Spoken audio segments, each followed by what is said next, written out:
Hey, you're listening to the free version of the Ring of Fire Radio podcast, and this week taught me an interesting lesson. As you know, at the beginning of the week, I was fired from MSNBC. By the end of the week, I was rehired by MSNBC. And the one way I believe that happened was because of the tremendous amount of support that I got online and off, frankly. And I think there was really three groups who were really invested in this, and not so much because of me, but because of what it came to represent. I think journalists were really keyed into this because they are tired of being scrutinized and not backed up by their media outlets at a time where their value as a labor to management is diminished because of the nature of that industry and the nature of our system, broadly speaking. I also think it was or at least I hope it was, a victory for folks who are tired of the alt-right and, frankly, the right for attacking our institutions, our norms, and really just attacking a basic sense of reality.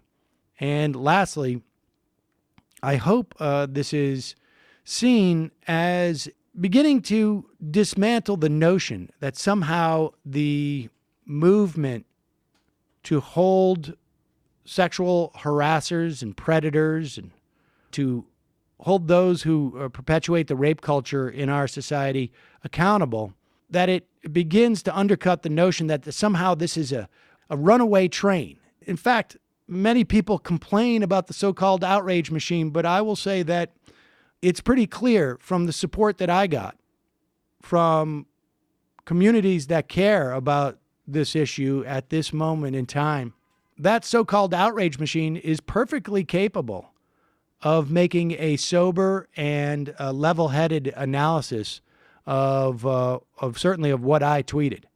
So I think it's vindication for a movement at a time where there's a lot of hand-wringing about what happens if people get accused of things that they didn't do. Well, in this instance, I was accused of writing a tweet that was willfully misrepresented, and I had a lot of support for people who care about holding sexual predators to account.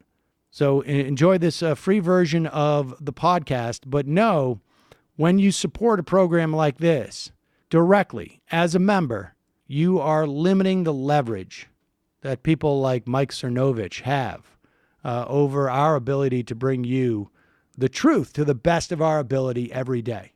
So if you're interested, head over to rofpodcast.com. But thank you for listening either way. Enjoy the show.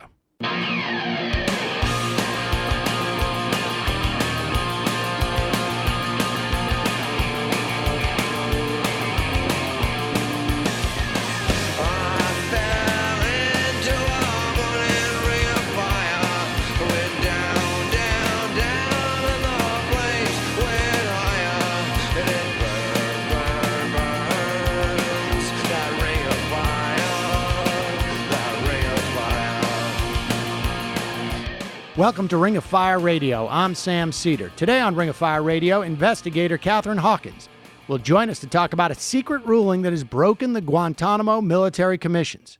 Joshua Holland from The Nation magazine will explain why the Republican tax bill is nothing more than a plan to loot the Treasury before the midterm elections. Heather Digby Parton from Salon will be here to run down the most important news stories from the past week. And to author Gary Rivlin will stop by to talk about his new book, Wall Street's Whitehouse, How Gary Cohn Wrecked the Global Economy and Parlayed It into a White House Job. Don't forget, you can go to rofpodcast.com and sign up for the free 1-hour version of the Ring of Fire Radio podcast. And if you want the full show, commercial-free, become a member. That's the best way to support this program. That's rofpodcast.com.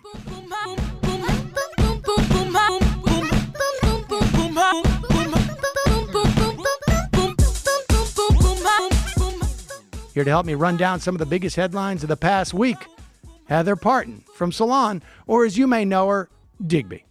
So, Heather, lots of news this week. This week's a little bit different than past weeks in terms of news because I was a little bit of a part of it.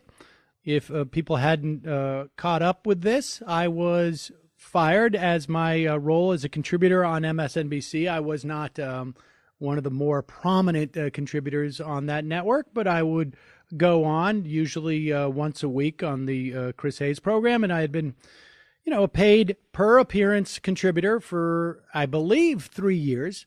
I've been on MSNBC as a commentator since 2004. At one point, I filled in for Keith Olbermann back right before he left the network. I filled in for Chris Hayes when he had his weekend show, and it was based upon a tweet that I had tweeted in 2009 in response to attempts to rehabilitate Roman Polanski's record and invite him back to the country. There was a petition going around in Hollywood, and I tweeted out, fairly racy a piece of satire, which was, forget about Polanski, and I'm paraphrasing, if my daughter is ever raped, I hope it's by a much older man who has a great sense of mise-en-scene, which was to express my outrage at this. And I got a call from MSNBC that Mike Cernovich, the Pizzagate progenitor, I guess, and the white supremacy guy, and the guy who denies a date rape, and I could go on, who was actually charged with rape and pled down to a misdemeanor assault. That guy apparently had highlighted my tweet, and they decided to fire me because they were afraid of the bad publicity.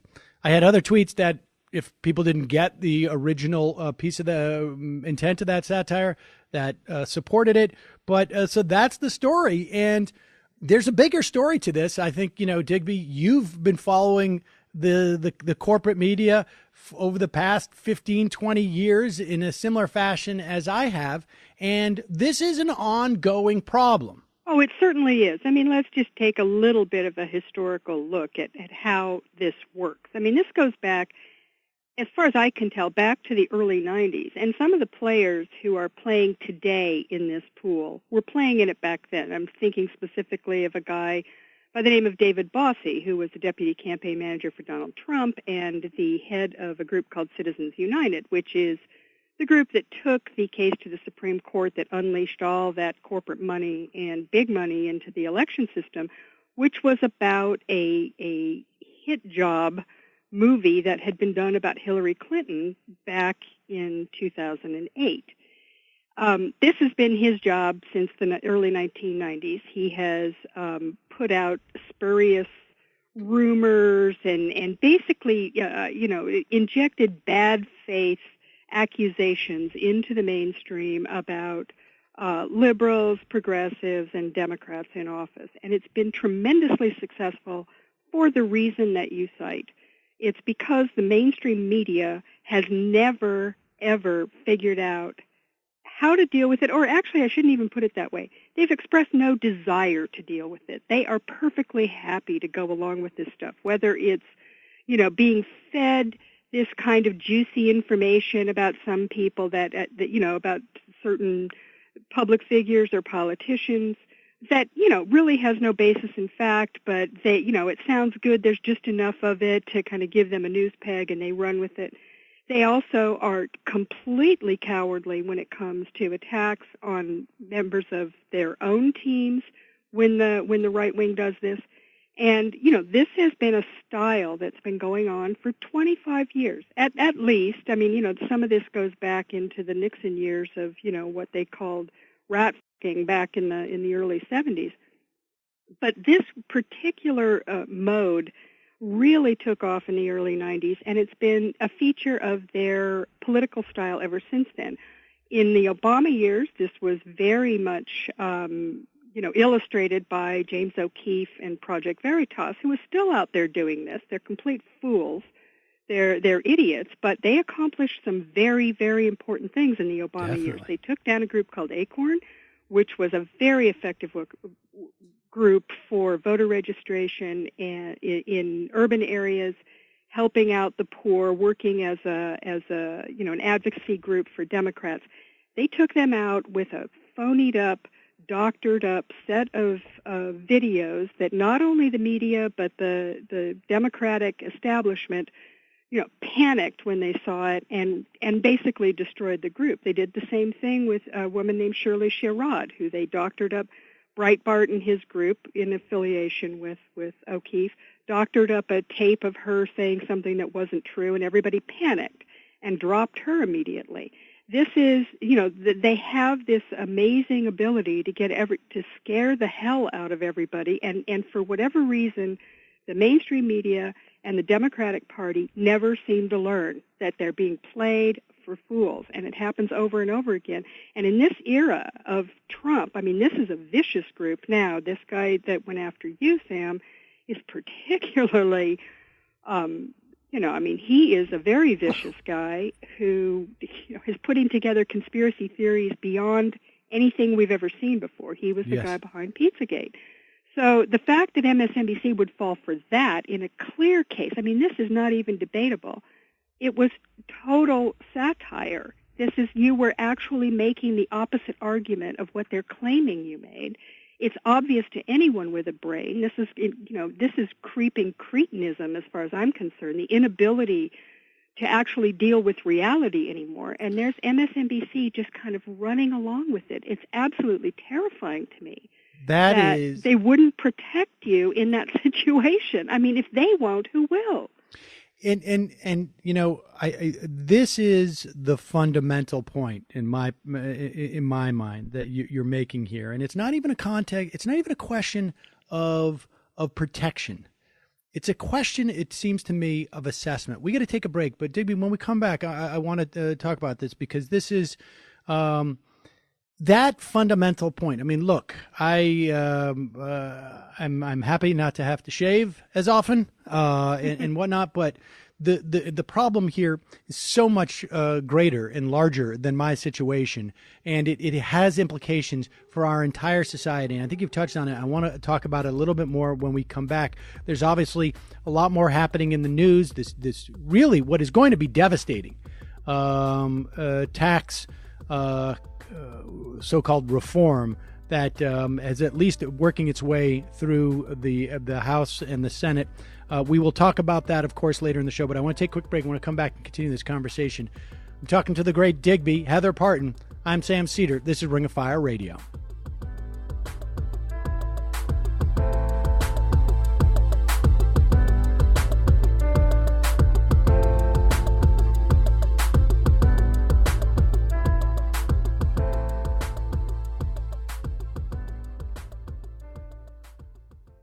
Hey folks, Mike Papantonio's new book entitled Law and Vengeance, which is the follow-up to his critically acclaimed novel Law and Disorder, is finally out and available to you to buy. The book is a legal and political thriller drawing on Pap's experience both as a skilled trial lawyer and as a nationally syndicated political talk show host. The story follows trial lawyer Gina Romano, who was first introduced in Law and Disorder, on her quest for both vengeance and justice in a whistleblower lawsuit against a weapons manufacturer who developed and sold a dangerously defective rifle scope. Pap has built a story around real-life events that he's encountered as one of the top trial lawyers in America, where he's been fighting some of the world's largest and most corrupt corporations. Buy Mike Papantonio's new book, Law and Vengeance, today. Go to www.lawandvengeance.com. That's lawandvengeance.com. Check it out. I know you're going to love it.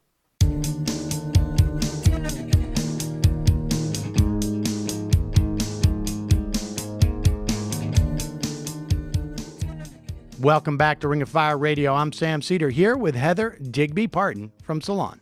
So Digby, we've been talking about, in part, or at least a conversation about the media's role in our society in the face of this, and it's not new, but these sort of weaponized actions by the right, ranging from Breitbart and O'Keefe, now Mike Cernovich, where false memes and narratives and stories become weaponized and are used to destroy people, institutions on the left, frankly, that, in the service of a right-wing political goal. I mean, this goes back, and we'll talk about Al Franken later in the program, but this goes back to the liars and the lying liars when they lied about what happened at Paul Wellstone's funeral. Right.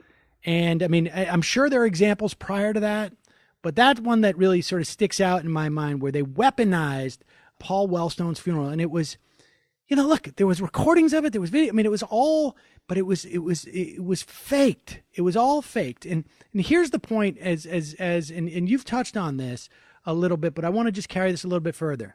My tweet, like you said, anybody who speaks English as a first or second language and is over the age of 14 understood what I was expressing at that tweet.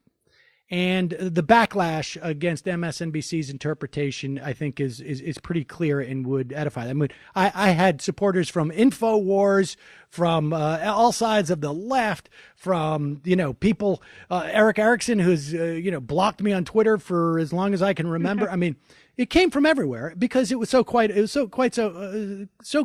obvious. And here is the problem: is that I understand. I mean, the Cernovich flying monkeys attacked my podcast. They scared off some advertisers. I don't know if they'll come back. They might. Hopefully they will. But they certainly got scared. And I can understand it. If you're a company that sells soap, right? As soon as you see controversy, you want to step away from that. You don't have the apparatus. You don't have the expertise. You don't have the responsibility of determining what is at the heart of that controversy. How can I assess this? You're just not capable of doing it. I mean, it would be nice if some of our corporations had a little bit more backbone, and certainly a company like Midroll, which represents me to advertisers, was great about it. But I don't have high expectations. I understand that.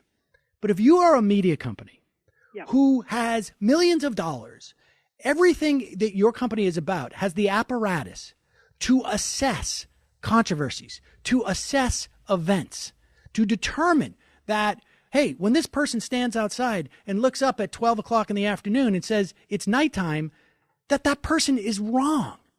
And if the media could not make that assessment, if the media refuses to make that assessment, then it's all fake news. And in some respects, this is what has been going on for years. The refusal of the media to make a common sense assessment about claims, about accounts, about projections, and simply call it out from the beginning. And they started to do it with Donald Trump a little bit. It almost seems like they backed off that but the reason why is because they were doing catch up, and they still obviously look, this was quite obvious. This is a company that I appeared on for 14 years. They had every single bit of information to make an assessment, and they refused to do it. And if they refuse to do it, then what's the point? What's the point of them being a news media outlet? Well, that's exactly right. I mean, it's terrifying to me because when I said before, they should have protected you, I really should say they should have protected the First Amendment, and they should have protected, just reason. The idea that someone making a satirical point and something very, very obviously you were saying in that tweet. I mean, this is really what gets me. You were basically, you were criticizing the people who were defending Roman Polanski. Yes, rape apologists. And, I mean, to me, this is like if the British government had put Jonathan Swift in jail for endorsing cannibalism. I mean, that when he did the Modest Proposal. I mean, this is satire. You have to be able to understand what that is.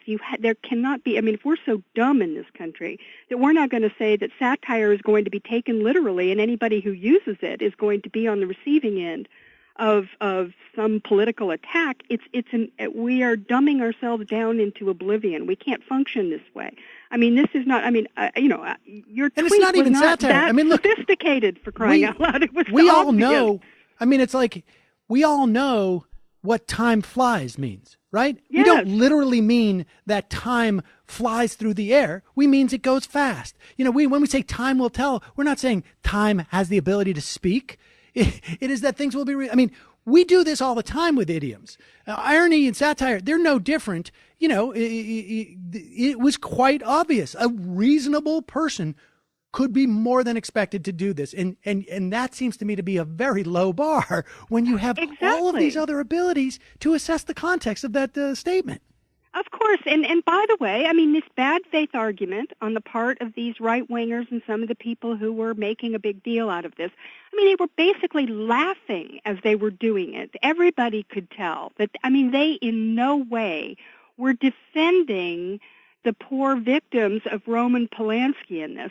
These are people who are about to go vote for Roy Moore. They're people who, are big fans of Donald Trump. The people who were making the argument, it was in such obvious, clear bad faith that the idea that a media company couldn't sort that out. In fact, you would think they would have wanted to make a story out of it. There's something happening there. That's very interesting. Right. You've got the President of the United States calling them fake news every day and saying that they are, that nothing they put out is correct. And here you have an example of how this is actually working on the right in total bad faith, and they just basically punted. And, it's not really about you, although for me, as a friend and a colleague, I'm horrified that this happened. But this is an illustration of a much bigger problem, and it's absolutely terrifying to me. I don't know where we go from here.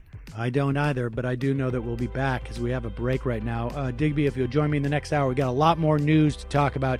I'm Sam Seder. This is Ring of Fire Radio. Just ahead, we'll find out how Gary Cohn wrecked the global economy and was rewarded by a job in the White House. I'm Sam Seder. You're listening to Ring of Fire Radio. Standing in the corner, studying the lights.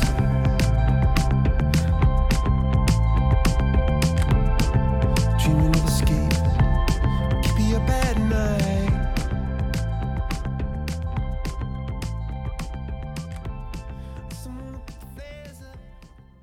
Folks, the Ring of Fire is sponsored by JustCoffee.coop. That's JustCoffee.coop.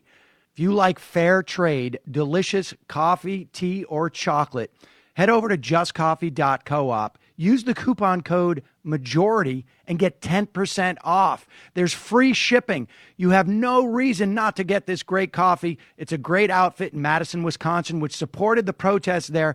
JustCoffee.coop.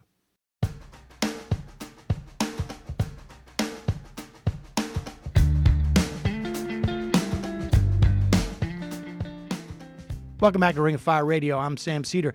The subject of our next guest book was partially to blame for creating the conditions that led to the 2008 financial crash.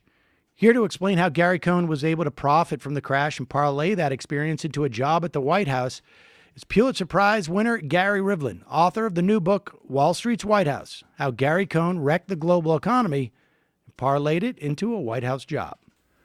So, Gary, let's start by you telling us who exactly is, and I think our audience is familiar with, but give us a sense of how it is that Gary Cohn ended up in the White House. Right. So Gary Cohn, director of National Economic Council, which in English means he's Donald Trump's top economic advisor, has an office in the White House, not far from the Oval Office. He was the president of Goldman Sachs. Really kind of an interesting story. Unlike many of the plutocrats who are running our country, was not born with a silver spoon in his mouth. Actually had a pretty rough childhood, was dyslexic long before folks knew how to deal with that, and was in 4 or 5 elementary schools, got in fights. Our president has boasted that he punched his second-grade teacher, music teacher, in the face. It turns out that he did not. Trump has confessed he hasn't done that, but Gary Cohn did. In 5th grade, he was frustrated with the teacher and punched him. So, his parents are told, were told if he was a truck driver, they should be happy. Through true grit, becomes a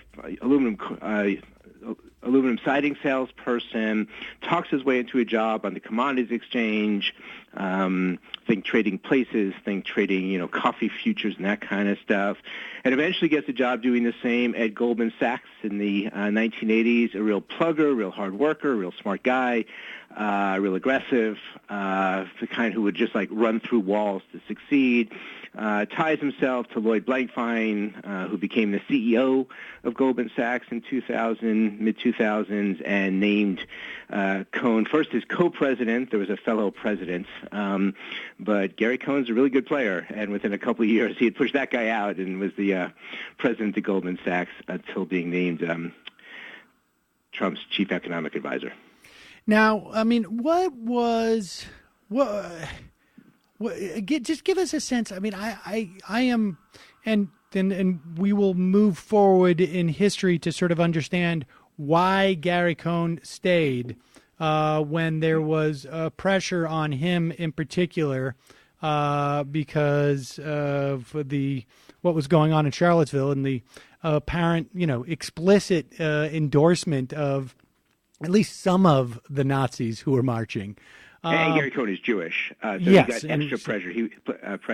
He was singled out by outside organizations trying to pressure someone within the Trump administration to acknowledge the ugliness of Yes, Charlottesville. before we get there, though, let's go back. Like, why, what is it about Gary Cohn that made him say yes to Donald Trump? Because that's not, it's not, you look at Donald Trump, the crew that he's assembled, there's not necessarily, it doesn't look like the A-team. Let's put it that way. I mean, I think that's fair to say. To the extent that there are people of expertise, they tend to come from a military background, and there's some, they are at the very least have a pedigree that would make it hard for them to say no to a president. There were a lot of people who I think said no to Donald Trump. Was Gary Cohn going into this administration in some way to sort of save the country, or was it? What was his agenda, do you think? Right. So Gary Cohn, a lifelong Democrat. You look at his political giving, and especially since 2010 and Dodd-Frank, the financial regulations that were put into place after the 2008 meltdown. He had given more, as did Goldman Sachs folks generally. They'd given more to Republicans than Democrats, but always a registered Democrat. Had nothing to do with Donald Trump prior to Trump winning the election. It's a great mystery, if you ask me, having spent a few months studying the man, writing about him. Ambition, some of it was that he was the number two at Goldman Sachs with a number one who wasn't going anywhere, so he was stuck. I mean, here's an opportunity. He had it's interesting. A few weeks after the election, Gary Cohn met for the first time Donald Trump, President-elect Trump at that time, and just was being called in to advise on economic policies, impresses Trump during that conversation. Trump's people reach out to Cohn, and to everyone's shock, including people inside Goldman Sachs, he said yes. The take on Gary Cohn, I would argue with it. We can argue with it. Is that he's the moderate, the adult in the room that will prevent bad things from happening, just like the generals are supposedly going to stop bad things from happening on the international front. Here's someone who's well-respected, has relationships with the CEOs of every most of the Fortune 500 companies in our country, gave Trump an immediate legitimacy. I mean, just to kind of go in the Wayback Machine a year ago, people didn't know what to expect on Wall Street from Donald Trump. They were scared. And, here you name Gary Cohn and gives it legitimacy. To me, it was ambition, and also he had been pushing the Goldman Sachs agenda for years as the number two at Goldman Sachs. He was often the guy going to D.C., making the case to regulators and such, to legislators to change policy. Here he had a chance to really implement the Goldman Sachs agenda. Let's roll back financial regulation. Let's have a huge corporate tax cut. Let's privatize infrastructure. The Trump agenda and the Goldman agenda are now essentially one and the same. That is, I'm not surprised, and I guess I'm not that shocked. But I guess when you put it, when you can sum it up in that sentence, that is stunning. based upon the conventional wisdom that we were told was Donald Trump's appeal. For those who did not accept that there was a massive racial component to this, the idea that Donald Trump's agenda would meld with Goldman Sachs. I guess, put another way, I don't think there would be that level of excitement amongst the red-hatted MAGA followers if he opened up with the promise, I promise you, we will make America Goldman Sachs again. Well, I mean, I'll just remind people of the obvious that when Donald Trump was running for president, first took on Ted Cruz, whose wife, Heidi, had worked for years at Goldman Sachs. And then, of course, Hillary Clinton, for her connections to Goldman Sachs, the paid speeches, the support from Goldman Sachs. So he actually candidate Trump made Goldman Sachs his stand-in for the kind of corporate interest, global interest, that's taking money from the hardworking people in the heartland and transferring to Wall Street. In fact, Lloyd Blankfein, the CEO of Goldman Sachs, in that final weekend commercial, great commercial actually from Trump, a couple minutes long, right before the election, Lloyd Blankfein was one of the images when he spoke about, I'm going to stand up to Wall Street, to the moneyed interest, those people who don't really do anything, they just move money around and get rich rather than investing in factories and creating jobs. And also he defiantly, deliberately, loudly campaigned against Goldman Sachs. And at one point when Scaramucci, in the 10 or 11 days that Anthony Scaramucci was part of the administration, Trump had 5 Goldman Sachsers in top positions, or 6 if you include Jay Clayton, head of the SEC, who was a lawyer for Goldman Sachs and whose wife, until his appointment, worked at Goldman Sachs.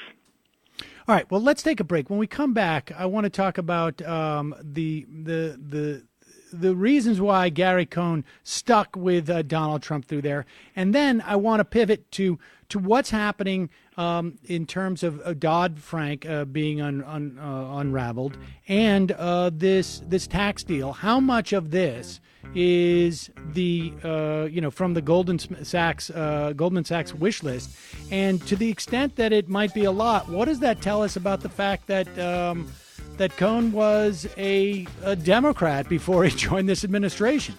We got to take a quick break. I'm Sam Seder. This is Ring of Fire Radio.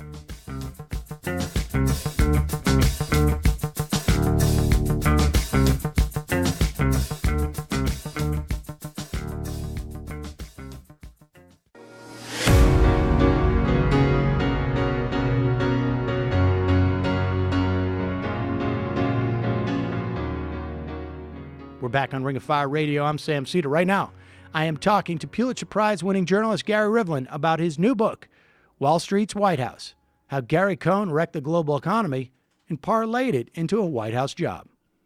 So, Gary, one of the things that I think I became most attenuated, or, to the extent that I have kept my eye on Gary Cohn throughout this administration, because Steve Mnuchin has garnered a lot more of the attention. Of course, he's the Treasury Secretary, but was particularly during the Charlottesville time, because Gary Cohn was one of at least, 2 administration members, Mnuchin being the other one, but particularly for some reason, Gary Cohn was getting a lot of attention because he was working for someone and who I think any reasonable person would agree, at the very least, was giving implicit approval for Nazis to have their say, and not on the grounds of civil libertarian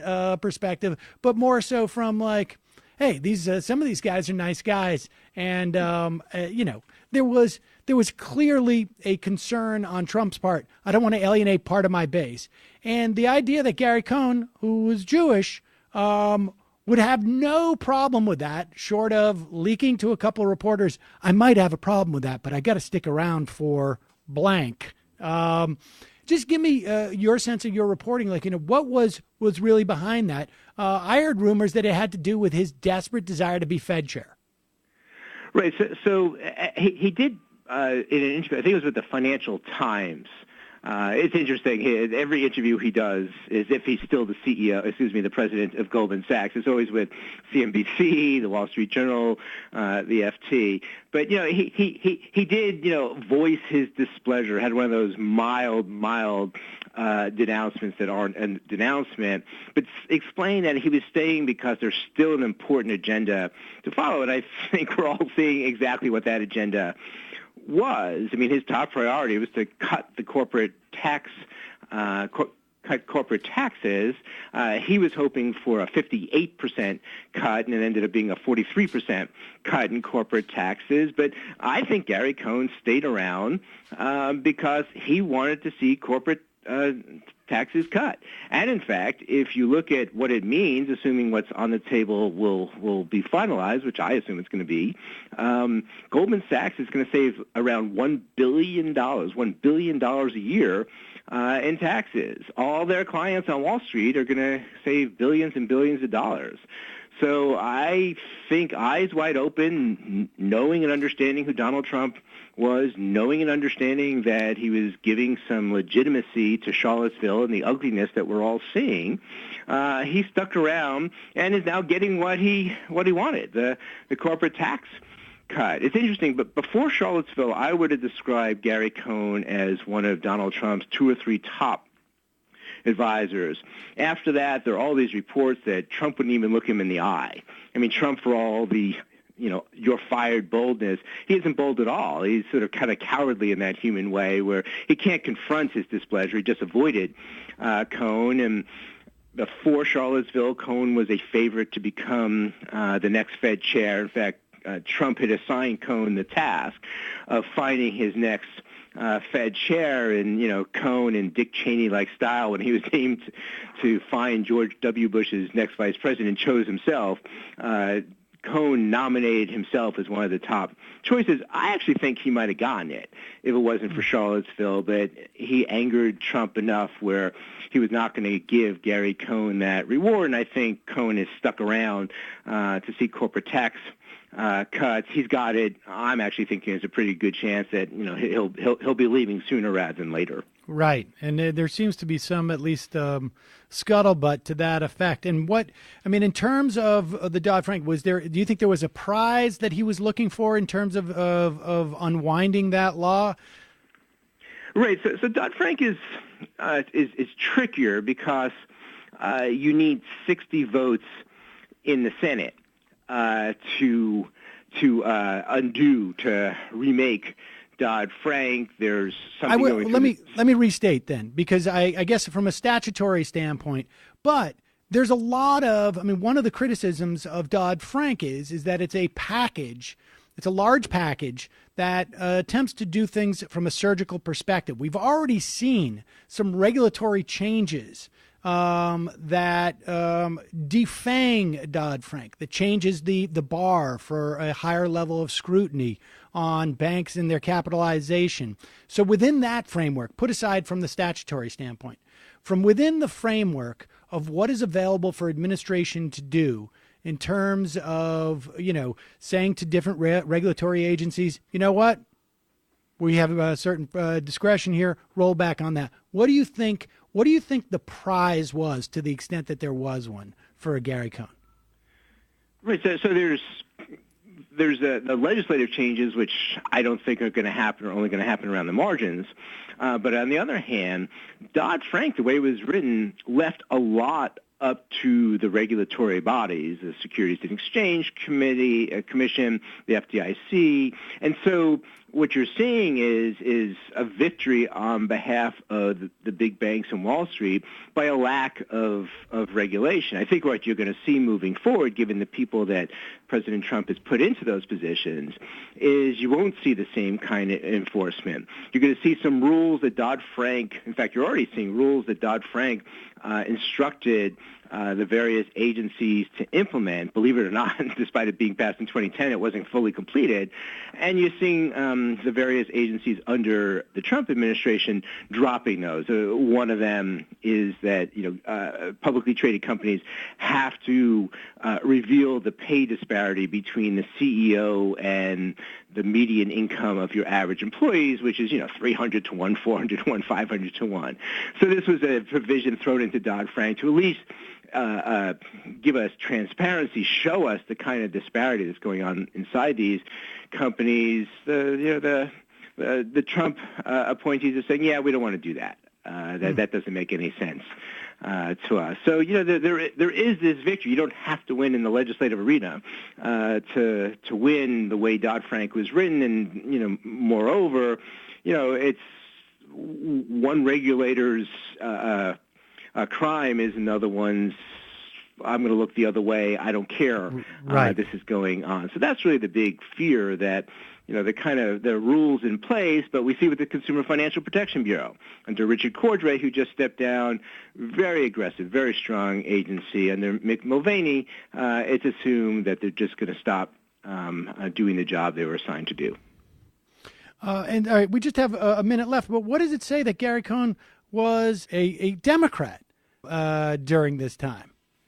Yeah, the view is that he and Javanka, Jared, and Ivanka Kushner, they're the moderates. I don't see a 43% corporate tax cut as moderate. I don't see this idea that less than 10 years after a disastrous financial crash, we should roll back regulations and have regulators be put on the sideline. I think he has a radical agenda. It's not the same radical agenda of Steve Bannon, but it's radical in the sense that Wall Street gets to have its way again, and that's what Donald Trump campaigned against. I'm not going to be an administration that's too cozy with Wall Street like Democrats and Republicans have been. And yet that's exactly what's happening. It's exactly what we're seeing happen. Gary Rivlin, the book is Wall Street's Whitehouse, How Gary Cohn Wrecked the Global Economy and Parlayed It into a White House Job. Co-wrote that with Michael Hudson. Thank you so much for your time today, Gary. Really appreciate it. Thank you. My pleasure. When we come back, Heather Digby Parton will join us to analyze more news from the past week. That's just ahead. I'm Sam Seder. You're listening to Ring of Fire Radio.